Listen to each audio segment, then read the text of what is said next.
تو کٹنی عورت سمجھ گئی کہ یہ میری جال میں پھنس گئی ہے،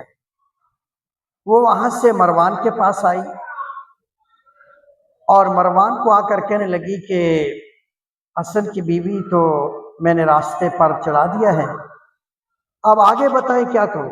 تو مروان نے اس کو ایک زہر کی شیشی دی، فرمایا جاؤ جا کر اس کو دے دو اور اس کو بولو کہ اس کو کسی طریقے سے استعمال کرے، یعنی کھلائے اس کو۔ اب یہ جو کٹنی عورت ہے یہ مروان سے اس زہر کی شیشی لی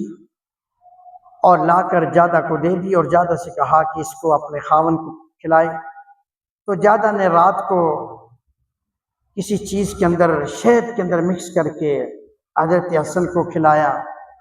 جس کی وجہ سے حضرت حسن رضی اللہ تعالیٰ عنہ پوری رات کیا کرتے رہے، اللہ نے بچایا۔ دوسرے دن بھی کھلایا، اللہ نے بچایا۔ اور تیسرے دن حضرت حسن رضی اللہ تعالیٰ عنہ کے گھر میں ایک سرائی، مٹی کا ایک مٹکا جس کو کہتے ہیں سرائی، اس کے اندر پانی بھرا ہوتا تھا۔ تو حضرت حسن رضی اللہ تعالیٰ عنہ رات کو اٹھ کر کبھی کبھی پیاس لگتی تو پانی پیتے تھے اکثر، تو اس جادہ نے اس پانی کے اندر اس کو مکس کر دیا۔ جب اس کو مکس کر دیا تو حضرت حسن رضی اللہ تعالیٰ عنہ کو رات کو پیاس لگی، وہ اٹھے، انہوں نے اس کٹورے میں پانی بھرا اور پانی پیا۔ تو حضرت حسن رضی اللہ تعالیٰ عنہ سمجھ گئے اور کہنے لگے کہ جادہ میری رگیں ٹوٹی جا رہی ہیں، یعنی کہ وہ زہر اتنا سخت تھا کہ اندر تکلیف ہونے لگی۔ تو آواز لگائی، حضرت حسین رضی اللہ تعالیٰ عنہ بھی آگے، شہربانو بھی آ گئی، قاسم کو بھی اٹھا دیا اور سارے بلادری والے جمع ہو گئے۔ تو حضرت حسن رضی اللہ تعالیٰ عنہ نے جب حضرت حسین رضی اللہ تعالیٰ عنہ آئے، اپنے بڑے بھائی کو کہنے لگے کہ بھائی مجھے بتا کہ آپ کو زہر کس نے دیا ہے؟ تو حضرت حسن رضی اللہ تعالیٰ نے فرمایا کہ میں تو نہیں بتا سکتا، میں نے اپنا فیصلہ معاملہ اللہ پر چھوڑا ہے، شاید میں بتاؤں تو وہ نہ ہو تو آپ غلط سوچ لے کر بیٹھ جائیں، اور اگر وہ ہے تو میں اللہ کے سپرد کر دیا، میں نہیں بتاؤں گا۔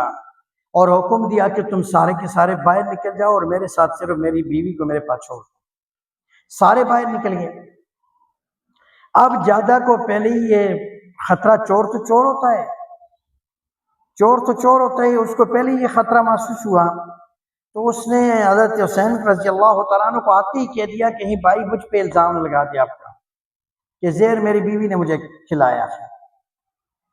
اب حضرت حسین رضی اللہ تعالیٰ عنہ اور باقی سارے باہر نکلے، تو حضرت حسین رضی اللہ، حضرت حسن رضی اللہ تعالیٰ نے اپنی بیوی کو قریب بلایا جادہ کو اور فرمایا کہ جادہ میں نے تیرے ساتھ کون سی زیادتی کی تھی کہ تو نے یہ کام کیا ہے؟ اب یہ کہنا تھا تو جادہ نے چیخ ماری، اس نے کہا وہی ہوا نا جس کا مجھے خطرہ تھا کہ یہ مجھ پر الزام نہ لگا دے، تو وہی بات ہوئی، الزام مجھ پہ لگا دیا۔ اب کیا ہوا، حالانکہ جادہ کو تو لالچ دی گئی تھی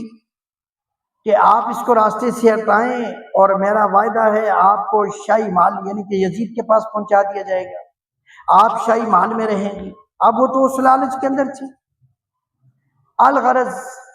حضرت حسین رضی اللہ تعالیٰ عنہ شہید ہو گئے۔ اب شہادت کے بعد یہ کٹنی عورت جادہ کو لیتی ہے، مروان کے پاس آتی ہے مدینہ میں، اور مروان نے اس کو اٹھایا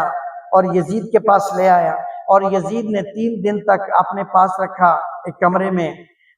بند رکھا اس کو، اور پھر تیسرے دن حکم دیا کہ تیز و تن گھوڑا لایا جائے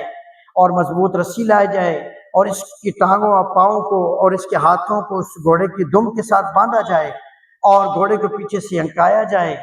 اور پھر میدان فیل کے بارے میں کہا کہ اس میدان میں جا کر گھوڑے کو روکو اور میں آ رہا ہوں اور اس کی مخالف سمت پر ہاتھ اور پاؤں کاٹ دوں گا، اس لیے کہ جو حسین کی نہیں بنی، حسن کی نہیں بنی، اور جو اس کے ساتھ بے وفائی کر گئی تو اس پر کیا اعتبار ہے۔ تو اس کو گھوڑے کے ساتھ باندھا گیا اور گھوڑا تیز و تند دوڑا۔ اللہ کی شان کے راستے میں ایسی آندھی چلی، ایسا طوفان چلا، ایسا گرد و غبار اڑا ہے کہ کوئی دوسرا نظر نہیں آ رہا تھا۔ وہ رسی ٹوٹی اور اس ہوا نے، اس گرد و غبار نے، اس آندھی نے اس کی جادہ کو اٹھایا، پتہ نہیں کسی غار میں پھینکا،